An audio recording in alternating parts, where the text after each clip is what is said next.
இல்லை அந்த நானூறு. Hello, good morning.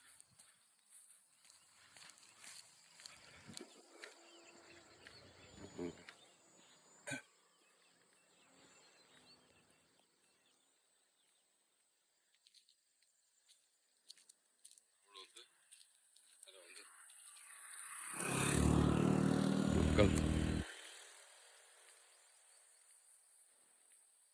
கிராமத்தில் 15-20 வருஷம் முன்னாடிலாம் பணப்புழக்கமே இருக்காது. இப்போ நீங்கள் சென்னையில் வாழ்ந்தாலும் சரி, மும்பையில் வாழ்ந்தாலும் சரி, அதை விட கிராமத்தில் நல்லா செழிப்பாக இருக்காங்க. எனக்கு நினைவுட்டேன்னா நாங்கள்லாம் இப்போ தமிழ் குடிமகன் எலெக்ஷன் நிற்கும் போதெல்லாம் மக்கள் ரொம்ப ட்ரையாக இருப்பாங்க. அந்த டைம்லாம் வாஸ் டெல் தட் 89. ஸோ அதுக்கு பிறகு கண்ணப்ப 2 வாட்டினார். ஏன் சொல்கிறேன்னா, அப்போல்லாம் ரொம்ப பணத்துக்கு மக்களுக்கு சூரிய உதயம் ஆகுது பாருங்கள், ரொம்ப ட்ரையாக இருப்பாங்க மக்கள்.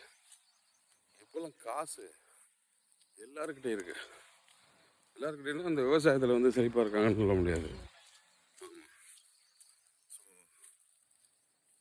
எல்லாம் வெளிநாட்டில் இருக்கிறது, போகிறது வர்றது, பல தொழில்.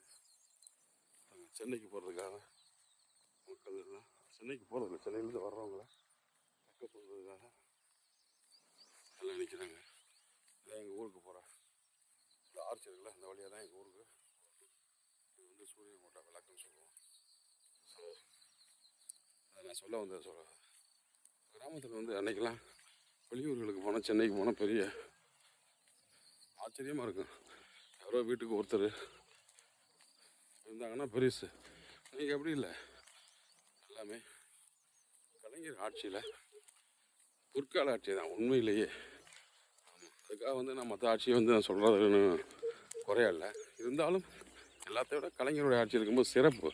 எப்படின்னா எல்லா மக்களும் படிப்பு, அந்த படிப்பு தான் எல்லாரையும் ரொம்ப ரொம்ப பெரிய ஆள் ஆக்குனது. அந்த அடிப்படையில் தான் எல்லாத்தையும் பொருளாதாரம் வளர்ந்தது. இன்னைக்கு கிராமத்தில் மக்கள் நல்லா இருக்காங்க அப்படின்னு சொல்கிறது காரணம் அது ஒன்று தான்.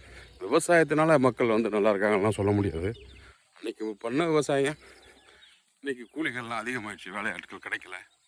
ஸோ அந்த பிரச்சனை, அந்த திண்டாட்டங்கள் இருந்தாலும் இந்த வெளியூர்களில் போய் இருந்த பிள்ளைகள் எல்லா கண்ட்ரிலையும் இருக்காங்க, எல்லா ஊர்லேயும் இருக்காங்க.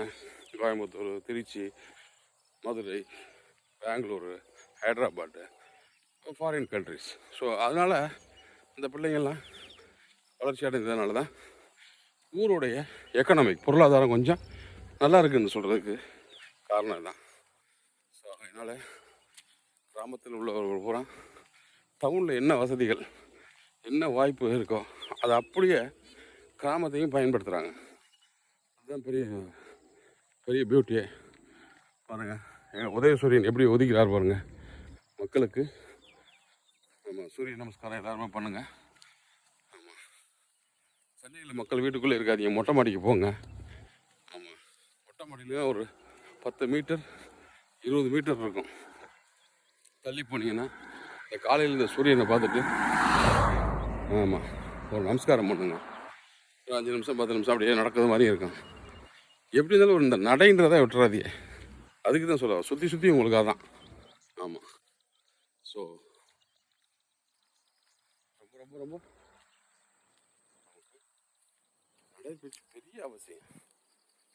என்னடா எவ்வளோ சொன்னாலும் கடைசியில் நடக்க சொல்கிறாருன்னு நினைக்காதீங்க. அதனால் மக்கள் அனைவரும் மகிழ்ச்சியாக இருங்க, சந்தோஷம், வாழ்க வளமுடன்.